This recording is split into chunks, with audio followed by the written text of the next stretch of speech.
എല്ലാവർക്കും നമസ്കാരം. നമസ്കാരം. ഇന്ന് IFPHന്റെ തുടർന്നു വരുന്ന മലയാളം വെബിനാറിന്റെ 2050 ദിവസമാണ്.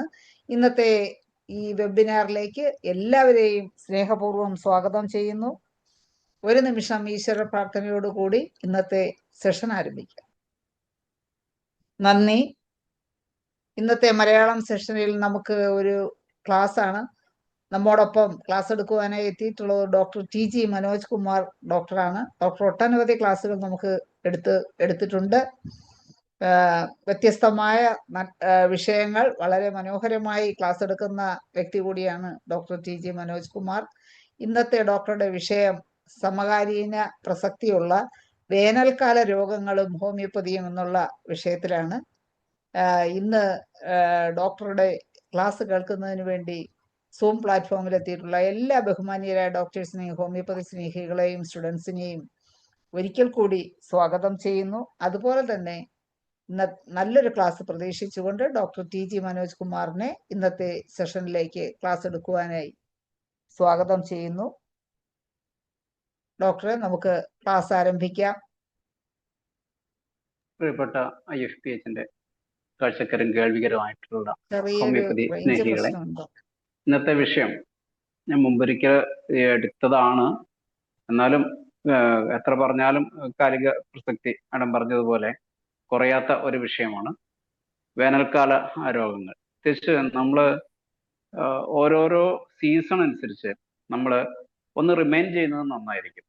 കാരണം ഇനി ഉള്ള 2 മാസം നമുക്ക് വേനൽക്കാലം തന്നെയാണ്, വേനൽക്കാല രോഗങ്ങളുണ്ട്.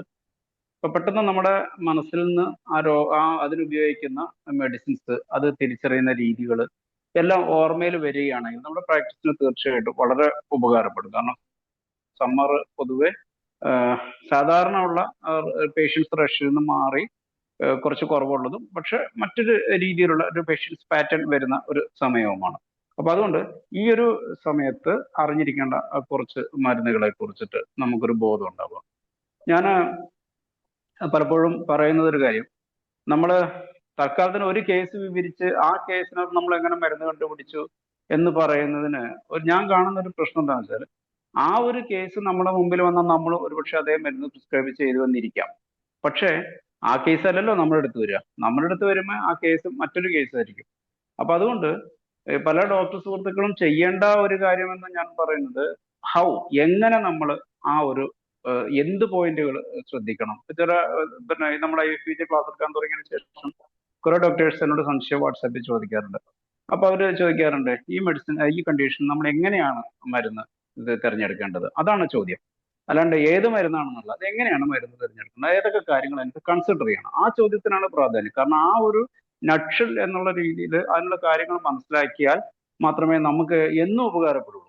അല്ലാണ്ട് ഇപ്പൊ ഞാൻ പറയുന്ന ഒരു കേസ് നിങ്ങൾക്ക് എപ്പോഴും നിങ്ങൾക്കും അതേ കേസ് തന്നെ വരണമെന്നില്ല. മാത്രമല്ല ധാരാളം ഡോക്ടർമാര് വളരെ വ്യത്യസ്തമായി, ഞാൻ കണ്ടിട്ടില്ല കേട്ടിട്ടില്ലാത്ത കേസുകൾ അവർക്ക് കിട്ടുന്നു. ആ കേസുകൾ അവർ എന്നോട് ചോദിക്കുന്നു. എന്റെ അഡ്വൈസിൽ നമ്മൾ ആ കേസ് ഡീല് ചെയ്യുന്നു. അവർക്കൊരു കോൺഫിഡൻസ് ആണ് നമ്മൾ ഒരാൾ പറഞ്ഞു കൊടുക്കുക എന്ന് പറയുന്നത്. അപ്പൊ എന്റെ ചിന്തയും അവരുടെ ചിന്തയും കൂടി ആകുമ്പോൾ ഇവൻ അലോപ്പതി തോറ്റ പല കേസുകളും നമുക്ക് വിജയിപ്പിക്കാൻ കഴിയുന്നു. അപ്പൊ അതില് നമുക്കൊരു ഭാഗികമായി ഒരു സന്തോഷമാണ്. ശരിയാണ്, നമ്മളെ ഒബ്സർവേഷൻ അല്ലെങ്കിൽ നമ്മുടെ ധാരണ ശരിയാണെന്ന്. അപ്പൊ ഇതിനകത്ത് സമ്മർ കംപ്ലൈൻസിനകത്തും ഞാൻ പറയുന്ന ഒരു കാര്യം, നമ്മൾ ഏറ്റവും പ്രധാനമായിട്ട് മിനിമം 3 സിംറ്റംസ് എന്നുള്ള 3 ലെഗ്ഡ് സ്റ്റൂൾ എന്നുള്ള പിന്നെ ഒരു കണ്ടീഷൻ നമ്മൾ ഉണ്ടാവും. കാരണം ഏറ്റവും സ്റ്റേബിൾ ആയിട്ടുള്ള പൊസിഷനാണ് ട്രയാങ്കിൾ എന്ന് നിങ്ങൾക്കറിയാം.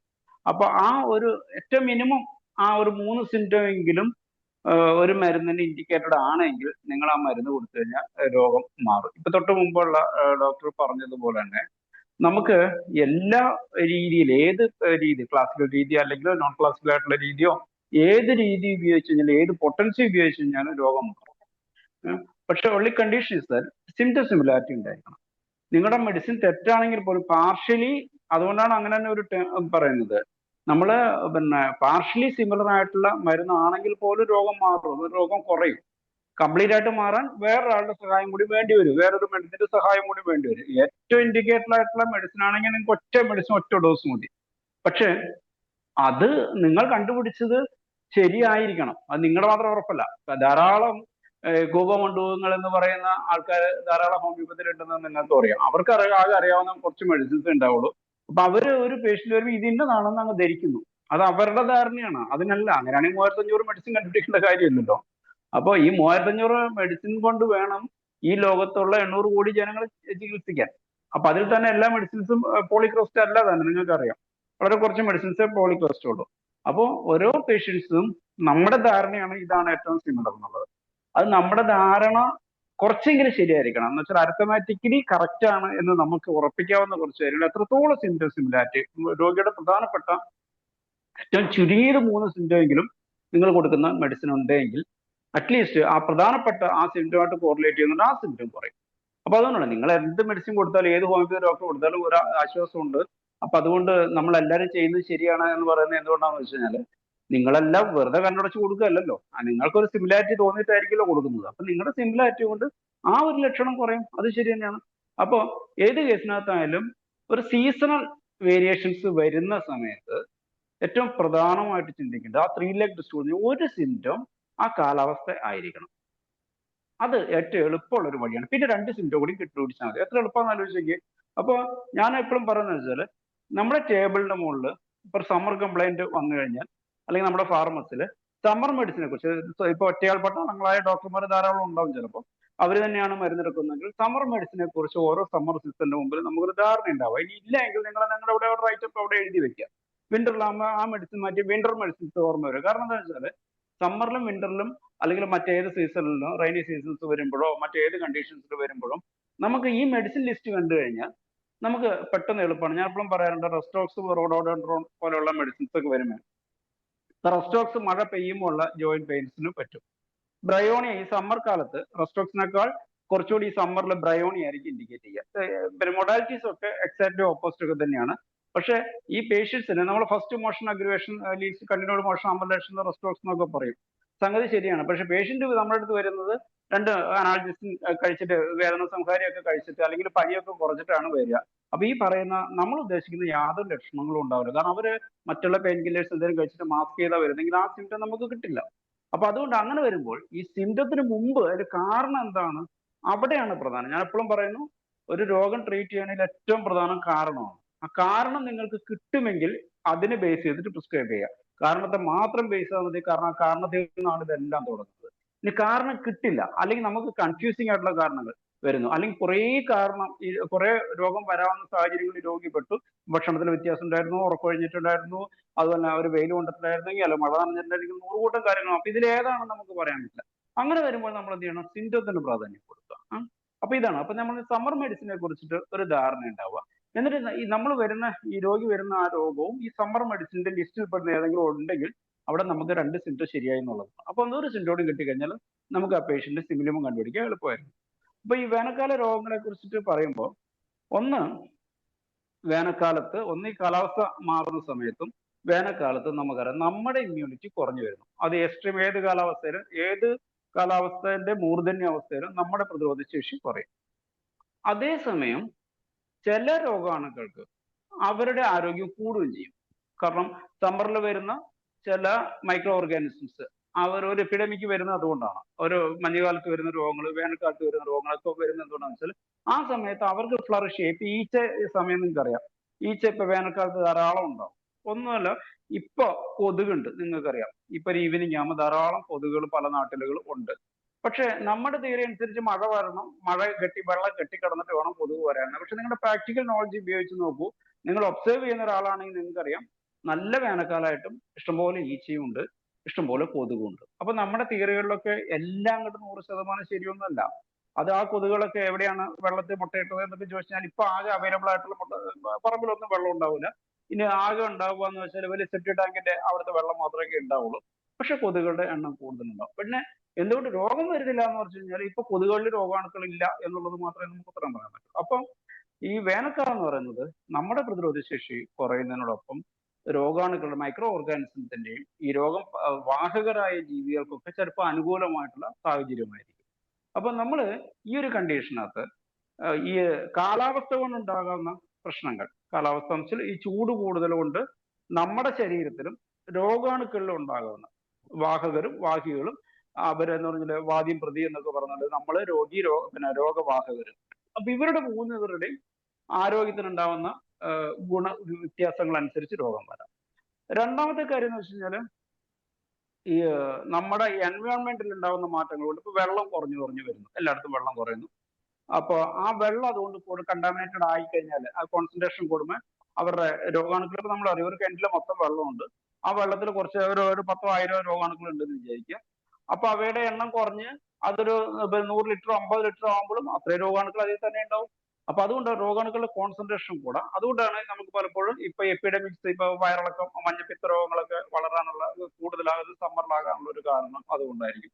പിന്നെ അതുപോലെ തന്നെ പാത്രം കഴുകാനും മറ്റുള്ള ഹോട്ടലുകളിലും ഒക്കെ ഉപയോഗിക്കുന്ന അത്ര നല്ല ശുദ്ധജലം ആയിരിക്കണം എന്നില്ല. ആ മിനിമം വാട്ടർ കൊണ്ട് നമ്മൾ ചില ഈ കുട്ടികളെ സ്കൂളിൽ പോകുമ്പോൾ നമ്മൾ പറയാറുണ്ട്, ഒരു ബോട്ടിൽ വെള്ളം കൊടുത്തിട്ട് അതുകൊണ്ട് അവർ കുടിക്കുകയും ചെയ്യും, കുളിക്കുകയും ചെയ്യും, അടുത്ത ആൾക്ക് കൊടുത്തിട്ട് എന്നിട്ട് തിരിച്ചു വരുമ്പോൾ ആ ഗ്ലാസ് വെള്ളം ബാക്കി ഉണ്ടാവും എന്ന് പറയുന്ന രീതിയിലാണ് കുട്ടികളുടെ ക്ലാസ്സിൽ കൊണ്ടുപോയി കഴിഞ്ഞാൽ.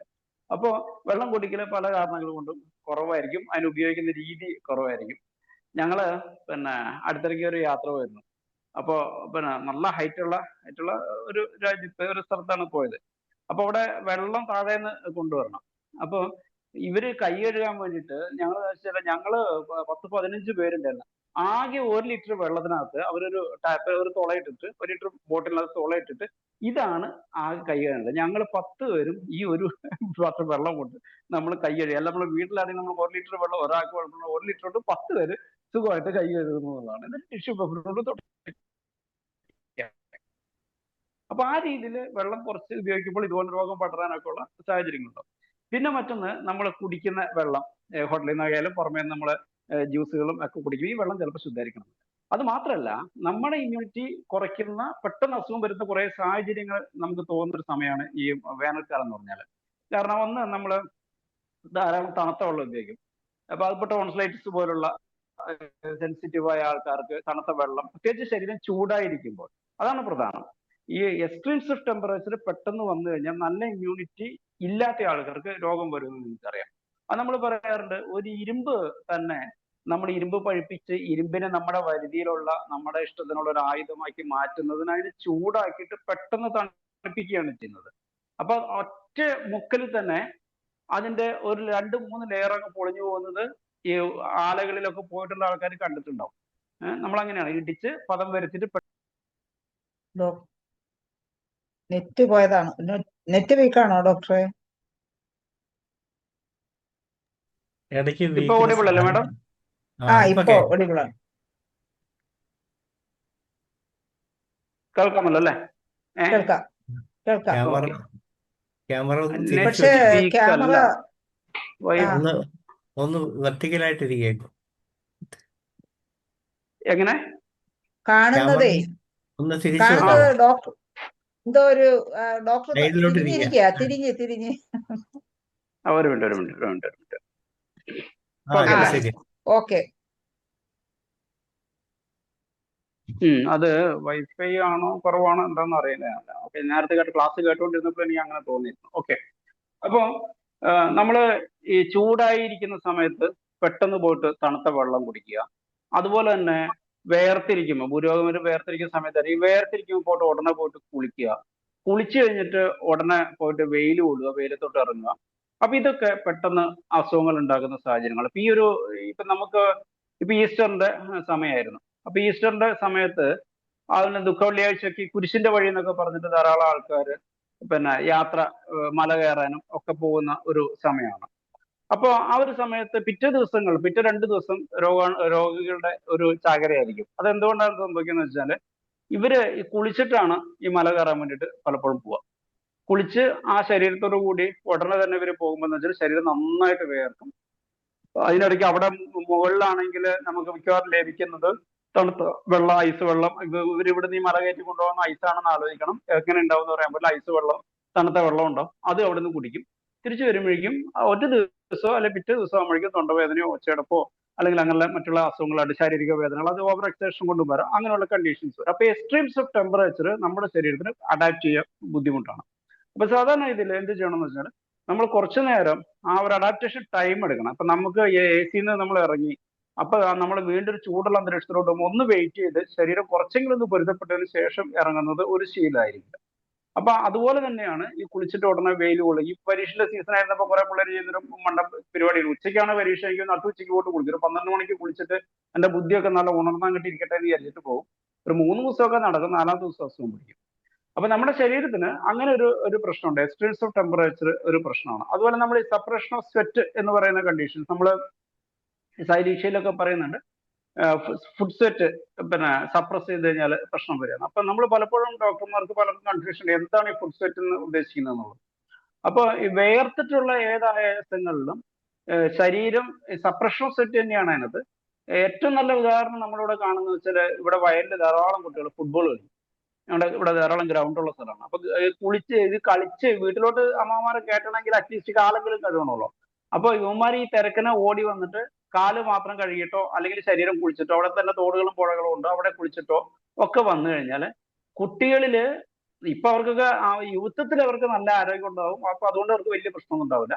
പക്ഷെ അതേ രീതി എല്ലാവർക്കും പറ്റില്ല. ചിലർക്ക് ബോഡി ഭയങ്കര സെൻസിറ്റീവ് ആയിരിക്കും. അപ്പൊ അവർക്ക് പെട്ടെന്ന് അസുഖങ്ങൾ വരുന്ന ഒരു സാഹചര്യം ഉണ്ടാവും. നമുക്ക് വലിയ ആൾക്കാർക്കും അങ്ങനെ തന്നെയാണ്. അതുപോലെ AC ഉള്ള ആൾക്കാരും സമ്പന്നരും ഉണ്ട്, സാധാരണക്കാരും ഈ ലോകത്തുണ്ടല്ലോ. അപ്പൊ അവര് ഈ വേനൽക്കാലത്ത് പലരും കിടക്കുന്നത്, ഇപ്പൊ നമ്മുടെ നാട്ടിലൊക്കെ പലരും പറയാറുണ്ട് തറയില് തുണി വിരിച്ചിട്ട് കിടക്കും. അപ്പൊ കാലൊക്കെ ടൈൽസിലോട്ടൊക്കെ പുറത്തോട്ട് നീണ്ടു കിടപ്പുണ്ടാവും. അങ്ങനെ വന്നു കഴിഞ്ഞാൽ കാലിന് പിറ്റേ ദിവസം വേദന വരും. ഈവൻ പാരാലിസിസ് പോലും പാരാസിസ് പോലെയുള്ള അവസ്ഥകളും ഒക്കെ വരാമെന്ന് നിങ്ങൾക്ക് അറിയാവുന്ന കാര്യമാണ്. ശരീരത്തിൽ ഒരു വർഷം നീർക്കെട്ട് വരാം. ചിലർ തുണി കൂടി നനച്ചിട്ടിട്ട് അതിന് കൂടി കിടക്കുന്നൊക്കെ കണ്ടീഷൻസ് ഒക്കെ വരാറുണ്ട്. അങ്ങനെ വരുന്ന പാരാലിസിസിന് ഏറ്റവും നല്ല മെഡിസിൻസ് ഒന്ന് കോസ്റ്റിക്കും ബെല്ലിസ്പെരിനിസുമാണ്.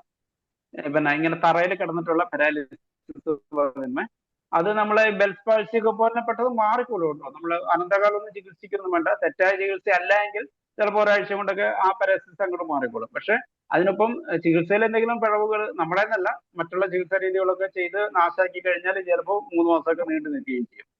അപ്പൊ അതുകൊണ്ട് ഈ സമ്മർ കാലം എന്ന് വെച്ചാൽ നമ്മൾ രോഗം ക്ഷണിച്ചു വരുത്തുന്ന ഒരു കാലം കൂടി. നമ്മൾ ആരാണ് ഐസ് കിട്ടിക്കഴിഞ്ഞാൽ അല്ലെങ്കിൽ ഒരു ഷെയ്ക്ക് ഇഷ്ടം പോലെ ജ്യൂസ് കുടിക്കാനും ഷെയ്ക്ക് കുടിക്കാനും ഒക്കെ ഉള്ള തോന്നുന്ന സമയമാണ്. അതുപോലെയാണ് സമ്മർ ടൂറുകൾ. ധാരാളം ആൾക്കാർ ഈ നല്ല ചൂടുള്ള കാലാവസ്ഥയിൽ നേരെ പോയിട്ട് കാശ്മീരിനോ അല്ലെങ്കിൽ നമ്മുടെ ഇപ്പൊ ഞങ്ങളുടെ നാട്ടിലാണെങ്കിൽ വയനാട്ടിൽ പോകുന്നു, ഇടുക്കിക്ക് പോകുന്നു, മൂന്നാർ, ഇങ്ങനെയുള്ള യാത്രകളൊക്കെ ചെയ്യും. അപ്പൊ ഇവിടുന്ന് ഒറ്റ ദിവസം കൊണ്ട് എക്സ്ട്രീംസ് ഓഫ് ടെമ്പറേച്ചർ വരിക. അവിടെ നിന്ന് ഒരു 4-5 ഡിഗ്രി അല്ലെ 12 ഡിഗ്രി ടെമ്പറേച്ചറിലോട്ട് നമ്മൾ ഇവിടുന്ന് ഒറ്റയടിക്ക് വ്യത്യാസം വരുമ്പോൾ അവിടുന്ന് മഞ്ഞ് കൊള്ളുകയും ഒക്കെ ചെയ്ത് പിന്നെ അതുപോലെ ഉച്ചയ്ക്ക് കൊണ്ട് തിരിച്ചു കൊണ്ടെത്തും. അപ്പോഴേക്കും എന്തായാലും നമുക്ക് തലവേദന വരുന്ന ഒരു കണ്ടീഷൻസ് വരാറുണ്ട് പലപ്പോഴും. അപ്പൊ അതുപോലെ ഈ അന്തരീക്ഷത്തില് പൊല്യൂഷൻസ് കൂടുതലുള്ള ഒരു സമയമാണ്. വാട്ടർ പൊല്യൂഷൻ മാത്രമല്ല, അന്തരീക്ഷത്തിലാണെങ്കിലും പൊല്യൂഷൻസ് കൂടുതലായിരിക്കും. എയറിനകത്ത് പൊല്യൂഷൻസ് കൂടുതലായിരിക്കും. അപ്പൊ നമുക്ക് സാധാരണ വരുന്ന രോഗങ്ങളെ കുറിച്ചിട്ട് ചിന്തിച്ചു കഴിഞ്ഞാൽ കോമൺ ആയിട്ട് വരുന്ന രോഗങ്ങളെ കുറിച്ചിട്ട് ചിന്തിച്ചാൽ മതി. അപ്പൊ ഞാൻ എപ്പോഴും എൻ്റെ ഒരാൾ ജലദോഷം പനിയായിട്ട് വന്നു കഴിഞ്ഞാൽ എൻ്റെ ഒരു ടെക്നിക്കാണ് പറയുന്നത്. കാരണം റാപ്പിഡ് പ്രിസ്ക്രിപ്ഷൻ പലപ്പോഴും ആവശ്യമായിട്ട് വരാറുണ്ട്. ഞാൻ ഇരിക്കുന്ന ആശുപത്രിയിൽ നല്ല തിരക്കുണ്ട്. മിക്ക ദിവസവും ഏകദേശം നിയർ ടു സെഞ്ചുറി ഒരു 80 പേഷ്യന്റ്. അപ്പൊ ഞാൻ ഏകദേശം എത്രയോ വർഷങ്ങളായിട്ട് ഒരു ദിവസം മൊത്തത്തിൽ ഒരു 100 പേഷ്യൻസ് നോക്കുന്നുണ്ട്. എന്ന് വെച്ചാൽ എൻ്റെ സർക്കാർ ആശുപത്രിയിലും വീട്ടിലും കൂടി. അപ്പൊ നമുക്ക് വളരെ ആലോചിച്ചിട്ടൊന്നും പ്രിസ്ക്രൈബ് ചെയ്യാൻ നമുക്ക് പലപ്പോഴും പറ്റില്ല. അപ്പൊ ഞാൻ എൻ്റെ ഒരു രീതി എന്ന് വെച്ച് കഴിഞ്ഞാൽ ഈ സാധാരണ ഇതിൽ മഴക്കാലം ഒക്കെ ആണെങ്കിൽ എൻ്റെ ഫസ്റ്റ് ഒരു പനി ജലദോഷമായിട്ട് വന്നു കഴിഞ്ഞാൽ എൻ്റെ ഫസ്റ്റ് ചിന്തയിൽ 3 മെഡിസിൻസ് വരും. അത് റെസ്റ്റോക്സ്, ആൾസാൽബ്, ബെലഡോണിയാണ്. അത് സമ്മർ ആവുമ്പോൾ നേരെ മാറ്റിയിട്ട് ബ്രയോണിയ, ആൾസാൽബ്, ബെലഡോണ എന്നാവും. എന്ന് വെച്ചാൽ റെസ്റ്റോക്സ് റീപ്ലേസ് ചെയ്തിട്ട് ബ്രയോണിയ ആവും, ബാക്കി ആൾസാൽബും ബെലഡോണിയ ആയിരിക്കും. അപ്പൊ ഇങ്ങനെ നമുക്കൊരു പെട്ടെന്ന് ആ മെഡിസിൻ ഫെയിൽ ചെയ്താൽ ആണ് ഞാൻ അടുത്ത ദിവസം 3-ാമത്തെ ദിവസം വേറെ എന്തെങ്കിലും കാരണവശാൽ അത് ഫലിച്ചിട്ടില്ല എങ്കിൽ നമ്മൾ അടുത്ത മെഡിസിൻസിനെ കുറിച്ച് നമ്മൾ ചിന്തിക്കാറുള്ളൂ. അപ്പൊ നമ്മൾ ഈ കൊറൈസൈൻ സമ്മർ എന്ന് പറഞ്ഞാൽ നമുക്ക് ഏറ്റവും കോമണസ്റ്റ് ആയിട്ടുള്ള മെഡിസിൻ നമ്മൾ ഓർക്കേണ്ടത് ജെൽസീമിയാണ്. അതാണ് ഓർക്കേണ്ട ഒരു കാര്യം. നമ്മളവിടെ ആൾസാൽബ്, അലിയസേപ്പൊന്നും കൊടുത്തു കഴിഞ്ഞാൽ ആക്ഷൻ കിട്ടില്ല. അവിടെ സമ്മറിൽ കൊറൈസയ്ക്കുള്ള മെഡിസിൻ എന്നുള്ള രീതിയിൽ. അതുകൊണ്ടാണ് ഞാൻ പറഞ്ഞത് ഒരേ സിംറ്റംസ് തന്നെയാണ് ജെൽസീമിയത്തിനും പിന്നെ അലിയസേപ്പയ്ക്കും ആൾസാൽബിനും ഒക്കെ ഉണ്ടാവും. പക്ഷെ അവിടെ മോർ ഇൻഡിക്കേറ്റഡ് ജെൽസീമിയാണ്. ജെൽസീമിയത്തിന് വേറൊരു ഗുണം എന്ന് വെച്ചാൽ വിത്ത് തേസ്റ്റ്ലെസ്സും കൂടിയാണ്. പിന്നെ ഒരു സംശയം വേണ്ട. സാധാരണ നമ്മൾ വിചാരിക്കുന്ന സമ്മറിൽ എല്ലാവർക്കും ദാഹം ഉണ്ടാവേണ്ടതാണ്. പക്ഷെ ചില പേഷ്യൻസിന് ദാഹം ഇല്ല എന്ന് വിചാരിക്കാം. എന്താ ഓഡ് വൺ ഔട്ട് ആണ്. അതാണല്ലോ ഹോമിയോപ്പതിന്റെ രീതി. ആ വ്യത്യസ്തത കണ്ടെത്തുക എന്നുള്ളതാണല്ലോ. അപ്പൊ ആ പേഷ്യന്റിനോട് പിന്നെ ക്ഷീണം ഉണ്ടാകുമ്പോൾ നമുക്ക് ആൾസാൽബ് ജെൽസീമിയം കൺഫ്യൂഷൻ വരും. ആൾസാൽബാണോ ജെൽസീമിയാണോ? പക്ഷെ ഒറ്റ ചോദ്യം, ദാഹം എത്രത്തോളം ഉണ്ടെന്ന് ചോദിച്ചു കഴിഞ്ഞാൽ അവര് വേനലാണല്ലോ എന്ന് വിചാരിച്ചിട്ട് വെള്ളം കുടിക്കുന്നതാണ്, അല്ലാണ്ട് ദാഹത്തിന് വേണ്ടിയിട്ട് വെള്ളം കുടിക്കുന്ന ആൾക്കാരായിരിക്കില്ല. അങ്ങനെ വരുമ്പോൾ നമുക്ക് ജലസീമിയ ആയിരിക്കും പല പ്രധാനപ്പെട്ട ഒരു മെഡിസിൻ. ഈ സമ്മറിൽ വരുന്ന ഇതേ ജലദോഷം കൂടിയിട്ട് ആസ്മ വരുന്നു എന്ന് വിചാരിക്കാം. അവിടെ വരുമ്പോൾ അവിടെ ഇപ്പൊ ജലസീമിയ അല്ല വരിക, അവിടെ ആൾസാൽബാണ് വരിക. എന്ന് വെച്ചാൽ സമ്മറിൽ ജലദോഷം കൂടിയിട്ട് ആസ്മ ആവുന്ന ഒരു കണ്ടീഷൻ വരുന്നതിൽ അവിടെ ഏറ്റവും നല്ല മെഡിസിൻ ആൾസാൽബും അലിയസേപ്പയാണ്. അതിൽ ആൾസാൽബ് നമുക്ക് പ്രധാനമായിട്ട് ഇൻഡിക്കേറ്റർ ആയിട്ട് വരും. പിന്നെ ജൽസീമിയത്തിനും അലീസിയപ്പയ്ക്ക് ഏകദേശം കൊറേസിയും ഒക്കെ ഒരുപോലെയാണ്. പക്ഷെ അലീസിയപ്പിന് അത്രയും ഈ നേസൽ സിംറ്റംസ് വളരെ പ്രോമിനന്റ് ആയിരിക്കില്ല എന്നുള്ളതാണ് ഓർക്കേണ്ട ഒരു കാര്യമുള്ളൂ. പിന്നെ നമ്മൾ ഈ സമ്മർ ഡയറിയ കോമൺ ആണ്. സമ്മർ ഡയറിയ പല കാരണങ്ങൾ കൊണ്ട് വരാം. അവിടെയാണ് ശ്രദ്ധിക്കേണ്ടത്.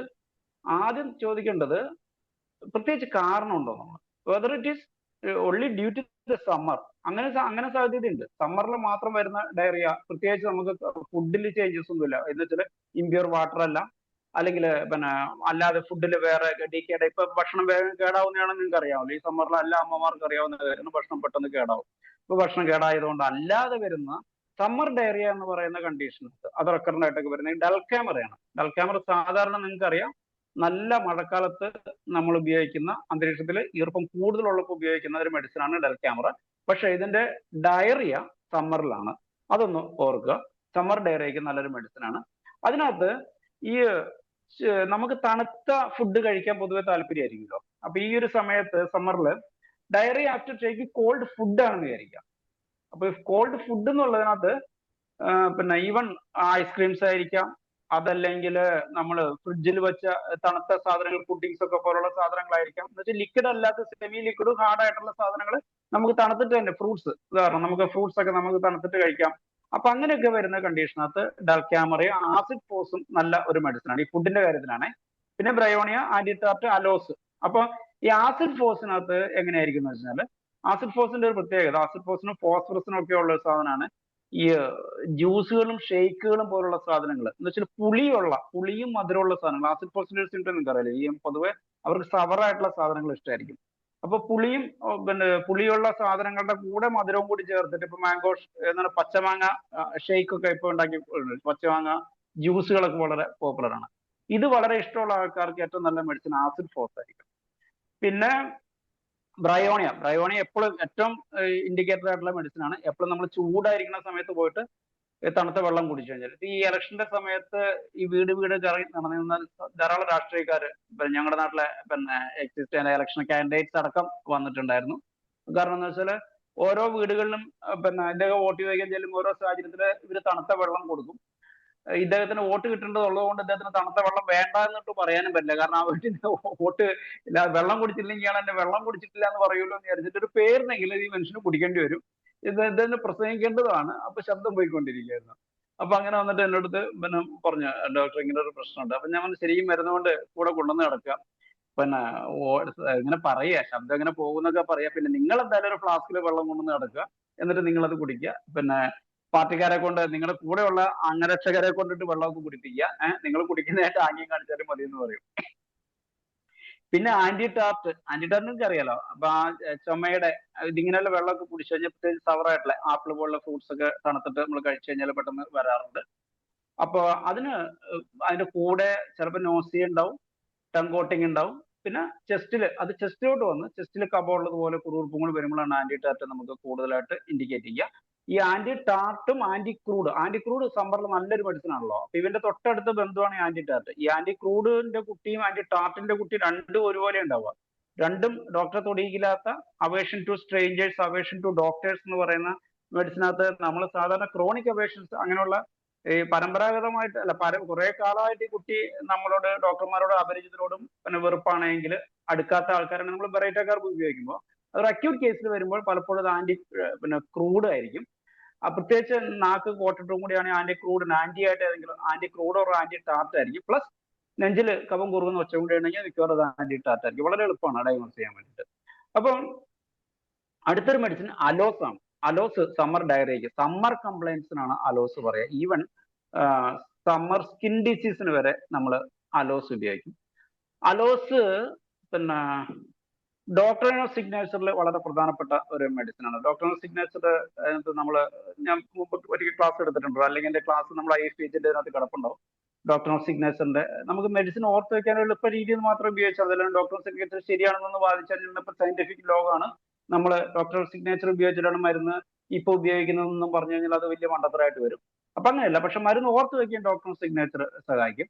സമ്മർ ഉള്ള കാലാവസ്ഥയിൽ ഏറ്റവും നന്നായിട്ട് വളരുന്ന ഒരു ചെടിയാണ് ഈ കാക്ടസ് വർഗത്തിൽപ്പെട്ട, കാക്ടസിന്റെ അതേ ഒരു ഫീച്ചർ ഉള്ള ഒരു ചെടിയാണ് അലോസോക്രോട്ടൺ എന്ന് പറയുന്നത് നമ്മുടെ കറ്റാർ വാഴ. നിങ്ങൾക്കറിയാം, സമ്മറിൽ നല്ല ചൂടുള്ള കാലാവസ്ഥയിലാണ് ഇത് വളരെ വെള്ളം കൂടുതൽ ഒഴിച്ച് ഇത് കേടായിപ്പോയി. ചെടി വളർത്തുന്ന ആൾക്കാർക്ക് ധാരാളം അറിയാവുന്നതായിരിക്കും.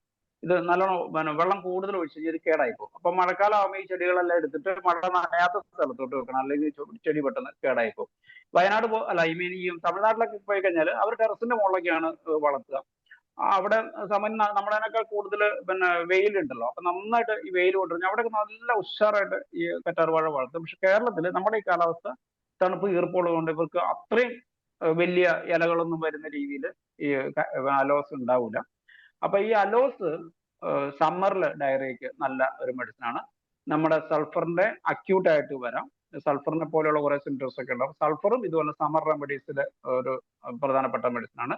അപ്പൊ വയറിളക്കം വന്നു കഴിഞ്ഞാൽ നമുക്ക് അലോസിന് ഓർക്കുക.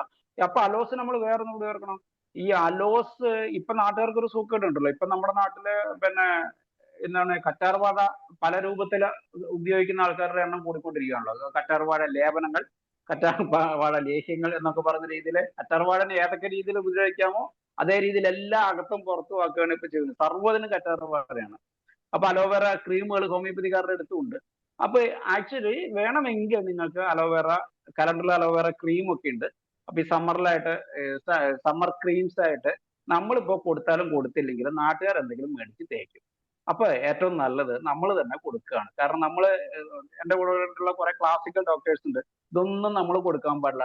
നമ്മൾ കൊടുക്കുകയൊന്നും വേണ്ട, അവരെ എവിടെന്നെങ്കിലും മേടിച്ച് തേക്കും. നമ്മളോട് ഇപ്പൊ രാവിലെ പല്ല് തേക്കുന്നത് നമ്മുടെ പേസ്റ്റ് ഉപയോഗിച്ചിട്ട് അതായത് പറഞ്ഞോ. പക്ഷെ ചിലരതല്ല, ഹോമിയോ മാത്രം ഉപയോഗിച്ച് പല്ല് തേക്കുന്നവരുണ്ട്. നമ്മൾ എത്ര പേരുണ്ട് പല്ല് തേക്കുന്നവരുണ്ട്? നമ്മൾ ഉപയോഗിക്കുന്നില്ല. നമ്മൾ അതിനകത്ത് ക്രൈസോട്ടും മറ്റുള്ള മെഡിസിൻസ് കറണ്ടുള്ള പ്ലാന്റ് കാണുമ്പോൾ നമ്മൾ ഒന്നും അടിക്കും. പക്ഷെ സാധാരണ ആൾക്കാർ ഇത് ഹോമിയോന്റെ പേസ്റ്റ് ആണ് എന്ന് വിചാരിച്ചിട്ട് തേക്കുന്നുണ്ട്. അപ്പൊ എന്തായാലും ഒരു പേസ്റ്റ് ചെയ്യിക്കുക. അപ്പൊ ഹോമിയോപ്പതി മെഡിസിൻ ചിലപ്പോൾ നമ്മൾ പറഞ്ഞില്ല, ഈ പ്രൂവിങ് ഇല്ലാതെ ആക്കുക എന്നുള്ളത് മാത്രമേ ഒരു കാര്യം മാത്രം നമ്മൾ നോക്കിയാൽ മതി. ഒരേ മെഡിസിൻ കോൺസ്റ്റന്റ് ആയിട്ട് ഉപയോഗിക്കേണ്ട. ധാരാളം ഹോമിയോപ്പതി പേസ്റ്റുകളുണ്ട്, ഹോമിയോപ്പതി പൗഡറുകളുണ്ട്. ഇപ്പൊ സമ്മർ സീസൺ ആണ്, നല്ല നല്ല ബ്രാൻഡുകൾ ഹോമിയോന്റെ പ്രിക്ലി ഹീറ്റ് പൗഡർ ഉണ്ട്. പിന്നെ എന്തിനാണ് നമ്മൾ ബ്രാൻഡഡ് ആയിട്ടുള്ള മറ്റുള്ള കമ്പനികളുടെ കൊടുക്കുന്നത്? ഹോമിയോപ്പതി ഇതെല്ലാം ആണ്. ഇവരെല്ലാവരും നന്നാവുമ്പോഴാണ് ഹോമിയോപ്പതി നമ്മുടെ സിസ്റ്റവും നന്നാവുന്നത്. അപ്പൊ അതുകൊണ്ട് ഞാൻ പറയുന്ന ഒരു കാര്യം, ഹോമിയോപ്പതിന്റെ ഇങ്ങനെയായിട്ടുള്ള സൗന്ദര്യവർദ്ധക വസ്തുക്കളെ കുറിച്ച് എല്ലാം നിങ്ങൾ ജനകീയമാക്കുക. പനിക്ക് പാരസിറ്റമോൾ ഇപ്പൊ കേരളത്തിൽ എല്ലാ ജനങ്ങൾക്കും അറിയാവൂലേ? അതുപോലെ തന്നെ പനിക്ക് അക്കണൈറ്റ്, ബെൽഡോണ പോലുള്ള മരുന്നുകളെ കുറിച്ച് ജനങ്ങളുടെ പേര് തന്നെ പറയൂ. ഒരു ചുക്കും സംഭവിക്കില്ല. നമ്മുടെയൊക്കെ വിചാരം ഇതൊക്കെ ജനങ്ങൾ അറിഞ്ഞ എന്തെങ്കിലും വലിയ കുഴപ്പമാണെന്ന്. ഒന്നും സംഭവിക്കില്ല. അപ്പൊ കുറെ രോഗങ്ങളൊക്കെ മാറും. ഇപ്പൊ പാരസ്റ്റോൾ കഴിച്ചിട്ട് മാറാതെ അവർ നമ്മുടെ അടുത്ത് വരുന്നില്ല, എന്റെ ഡോക്ടറെ കാണാൻ പോകുന്നില്ലേ, വേറെ ആളെ പോയി ഡോക്ടറെ കാണാൻ പോകുന്നില്ലേ? അത്രയും തന്നെ ഇവിടെ സംഭവിക്കുള്ളൂ. അപ്പൊ ബെൽഡോണ കുറച്ച് കൂടുതൽ കൊടുത്തു വിട്ടിട്ട് ബെൽഡോണിന്റെ മുകളിൽ ഇത് പനിക്ക് പനി വിത്ത് തലവേദന എന്നുള്ള രീതിയിൽ നമ്മൾ എഴുതി കൊടുത്തു കഴിഞ്ഞാൽ അത്യാവശ്യം അവർ നമ്മളെ കാണാൻ വരുന്നവരെങ്കിലും പിടിച്ചു നിൽക്കണം, ആ മരുന്ന് കൊണ്ട് ഉപകാരപ്പെടും. അപ്പൊ അതുകൊണ്ട് ഈ ജനങ്ങളുടെ മനസ്സിലും ഇതുപോലെ ഇപ്പൊ നമ്മളിപ്പോ ഞാൻ എപ്പോഴും പറയാറുണ്ട്, അക്യൂട്ട് എമർജൻസി ആയിട്ട് എല്ലാ വീട്ടിലും ഞാൻ മെഡിക്കൽ കിറ്റുകൾ കൊടുക്കുമായിരുന്നു. അപ്പൊ നമ്മുടെ സർക്കാരിന്റെ ഇവിടെ നമ്മുടെ സർക്കാർ ഫാർമസിയിൽ നിന്ന് കിറ്റുകളുണ്ട്, ഫസ്റ്റ് എയ്ഡ് കിറ്റുകളുണ്ട്. അപ്പൊ ഞാൻ എല്ലാ വർഷവും കുറെ കിറ്റുകൾ, ഒരു 100 കിറ്റുകൾ മേടിക്കും. എന്നിട്ട് ജനപ്രതിനിധികൾക്കും ഇങ്ങനെയുള്ള കുറച്ച് ഇവരുടെ അടുത്ത് മരുന്ന് കിട്ടിക്കഴിഞ്ഞതിന്റെ എഫക്റ്റ് പറയുമെന്നുള്ള കുറെ ആൾക്കാർക്ക് ഫ്രീ ആയിട്ട് ഈ കിറ്റുകൾ കൊടുക്കും. അപ്പൊ അതിനകത്ത് ഇങ്ങനെയുള്ള കുറെ ഓയിൽമെന്റുകൾ മറ്റുള്ള കാര്യങ്ങളുണ്ട്. നിങ്ങൾക്ക് ഒന്ന് ആലോചിച്ച് നോക്കുക, ഒരു മുറിവ് വന്നു കഴിഞ്ഞാൽ കലണ്ടറിനേക്കാൾ നല്ല മരുന്ന് ഏതാണ്? ഇല്ല. ആർണിക്ക ഒരു ചതവ് വന്നു കഴിഞ്ഞാൽ ഞാൻ പറഞ്ഞില്ലേ, വേറെ ഒരു സിസ്റ്റത്തിൽ അത്ര എഫക്റ്റീവ് ആയിട്ടുള്ള മെഡിസിൻസ് ഇല്ല. അതിനൊരു പൊള്ളൽ വന്നു കഴിഞ്ഞാൽ നമ്മുടെ ക്യാൻഡാരിസിനെ പോലെ എഫക്റ്റീവ് ആയിട്ടുള്ള ഒരു മെഡിസിൻസ് ഇല്ല. അപ്പൊ ഞാൻ ഏത് സിസ്റ്റത്തെ കുറിച്ച് പഠിക്കുമ്പോൾ ഞാൻ അവരോട് ചോദിക്കാറുണ്ട്, നിങ്ങളുടെ സിസ്റ്റത്തിൽ ഏറ്റവും 100% ഉള്ള ഉറപ്പുള്ള അപ്പൊ സിദ്ധക്കാരുടെ കുറെ ടെക്നിക്സ് ഞാൻ ചോദിക്കാറുണ്ടായിരുന്നു. അപ്പൊ ഞാൻ കുറച്ച് കാര്യങ്ങൾ അവരുടെ നോട്ട് ചെയ്ത് വെച്ചിട്ടുണ്ട്. അപ്പൊ എന്ത് സിസ്റ്റമായാലും നമുക്ക് രോഗം മാറ്റാൻ പറ്റണം. അപ്പൊ നമ്മുടെ മെഡിസിൻസിൽ ഏറ്റവും ഉറപ്പുള്ള അക്യൂട്ട് എമർജൻസി എന്ന് പറഞ്ഞാൽ ഒരു 3 എക്സ്റ്റേണൽ പറഞ്ഞു കഴിഞ്ഞാൽ നമ്മൾ കലണ്ടറിൽ ആർണിക്ക ക്യാൻഡാരിസ് ആണ് നമുക്ക് പറയാൻ പറ്റുക. അതുപോലെ കുറച്ച് നിങ്ങൾക്ക് ഉറപ്പുള്ള, നിങ്ങളുടെ അനുഭവം കൊണ്ട് ഉറപ്പുള്ള കുറച്ച് മരുന്നുകളെ കുറിച്ച് അതിൽ പറഞ്ഞ് ജനകീയമാക്കുക. ജനങ്ങൾ പനിക്ക് പാരസ്റ്റമോൾ എന്ന് പറയുന്ന പോലെ പനിക്ക് ബെൽഡോണ എന്ന് പറയുന്ന ഒരു കിനാശേരി ആയിരിക്കണം നമ്മുടെ ഉള്ളിലുള്ള ഒരു സ്വപ്നം എന്ന് പറയുന്നത്.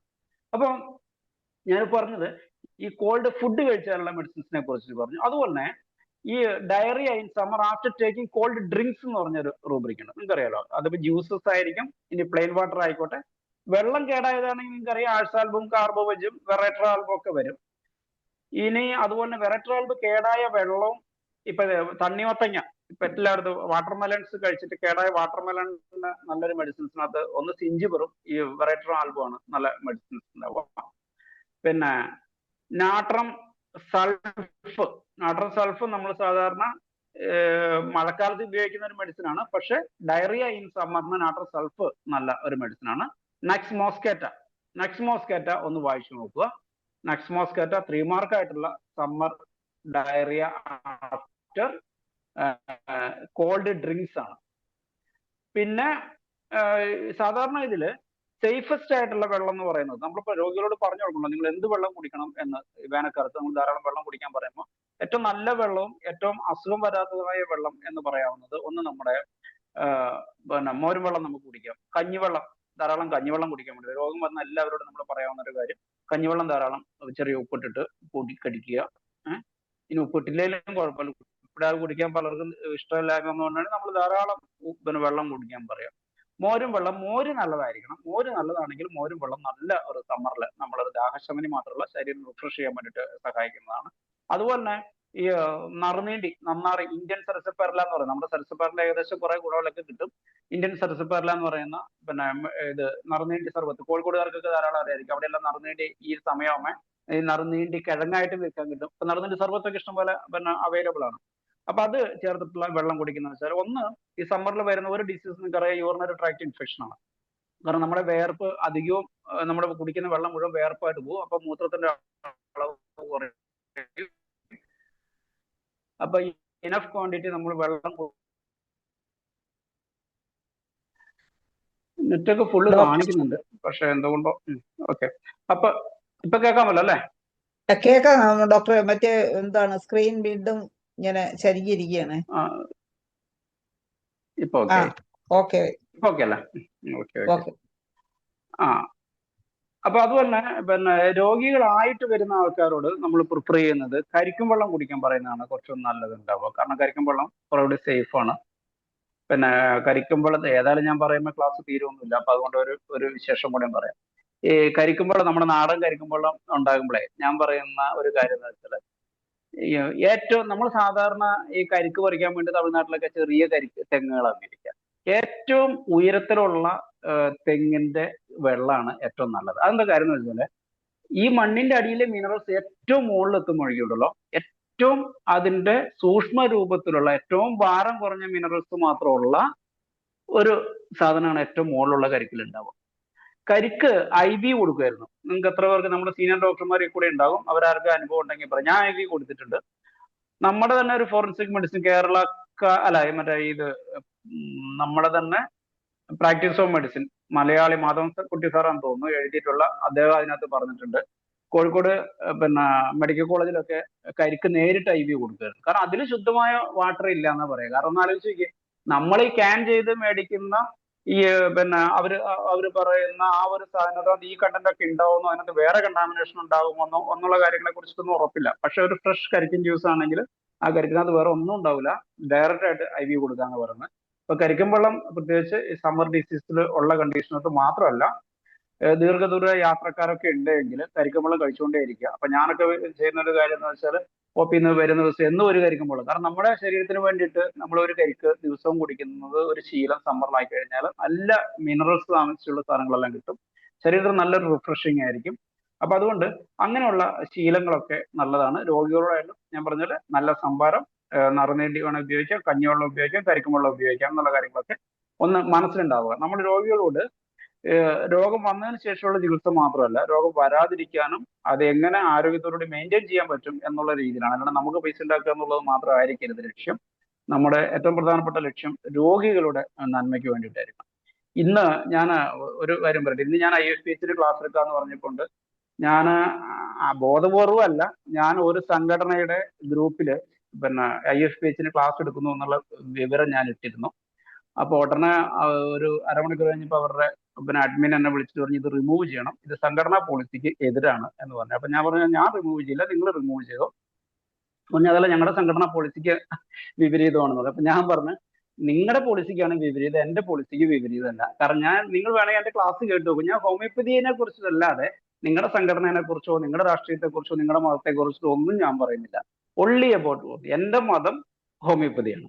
അപ്പൊ അതുകൊണ്ട് ഞാൻ IHMK ക്ലാസ് എടുക്കും, IHK ക്ലാസ് എടുക്കും, IHM ക്ലാസ് എടുക്കും, ആരും വിളിച്ചാലും ക്ലാസ് എടുക്കും. കാരണം എന്റെ അറിവുകൾ ഹോമിയോപ്പതി നന്നാക്കാനുണ്ട്. അതുകൊണ്ട് ഒരു സംഘടന എന്നെ ഇങ്ങോട്ട് ഭരിക്കാൻ വേണ്ടി പറയണ്ട എന്ന് പറഞ്ഞു. അപ്പൊ അതുപോലെ തന്നെ ഒരിക്കലും രോഗികളെ പിഴിയുക എന്നുള്ളതായിരിക്കരുത് നമ്മുടെ ലക്ഷ്യം. അത് നമ്മളിലൂടെ ഒരു രോഗമുള്ള സമൂഹത്തിന് നമുക്ക് മാറ്റിയെടുക്കാൻ പറഞ്ഞാൽ പിന്നെ പേഷ്യൻസ് നമ്മുടെ അടുത്തേക്ക് വന്നു. അല്ലാണ്ട് നമ്മൾ മറ്റുള്ളവരുടെ കുറ്റം പറയേണ്ട യാതൊരു കാര്യമില്ല. നമ്മൾ ഇവിടെ എല്ലാ സുഹൃത്തുക്കളും എല്ലാവരും ഹോമിയോപ്പതിയുടെ മേഖലയിലാണ് നിങ്ങൾ എൻ്റെ സുഹൃത്തുക്കൾ. അല്ലാതെ മറ്റ് പല മേഖലകളിലും നമ്മൾക്ക് വിരുദ്ധമായിട്ടുള്ള ആശയങ്ങളുണ്ടാവും. പക്ഷെ നമ്മുടെ ലക്ഷ്യം രോഗികളോടുള്ള കമ്മിറ്റ്മെന്റ് ആണ്. അതിനുള്ള വഴികൾ എനിക്കറിയാവുന്ന കാര്യങ്ങൾ നിങ്ങൾ പറയുന്നു, നിങ്ങൾ പറയാവുന്ന കാര്യങ്ങൾ ഞാൻ കേൾപ്പിക്കുകയും ചെയ്യുന്നു. അപ്പം അതുകൊണ്ട് രോഗികൾക്ക് നല്ല അഡ്വൈസ് കൊടുക്കാൻ എപ്പോഴും അതിനുള്ള അറിവ് നമുക്ക് ഉണ്ടായിരിക്കണം.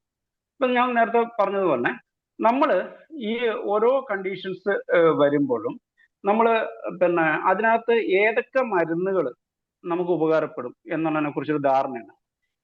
ഒരു അക്കാഡമിക് ഇൻട്രസ്റ്റ് ആയിട്ട് പറയാം, സമ്മറിലും വിന്ററിലും ഒരുപോലെ 3 മാർക്കായിട്ടുള്ള കുറച്ച് മെഡിസിൻസ് ഉണ്ട്. അതൊന്ന് ആസിഡ് ഫ്ലൂർ ആണ്. സമ്മറിലും വിന്ററിലും ഒരുപോലെ 3 മാർക്കുള്ള മെഡിസിൻസ് മുമ്പ് ബോറിക് മെറ്റീരിയൽ അല്ല മറ്റേ നമ്മുടെ കെന്റ് മെറ്റീരിയൽ ഒരു മെഡിസിൻ ഉണ്ടായിരുന്നുള്ളൂ, ആസിഡ് ഫ്ലൂർ ആയിരുന്നു. പക്ഷെ ഇപ്പോൾ ഉള്ള റഡാറിനകത്ത് 4 മെഡിസിൻസ് ഉണ്ട്.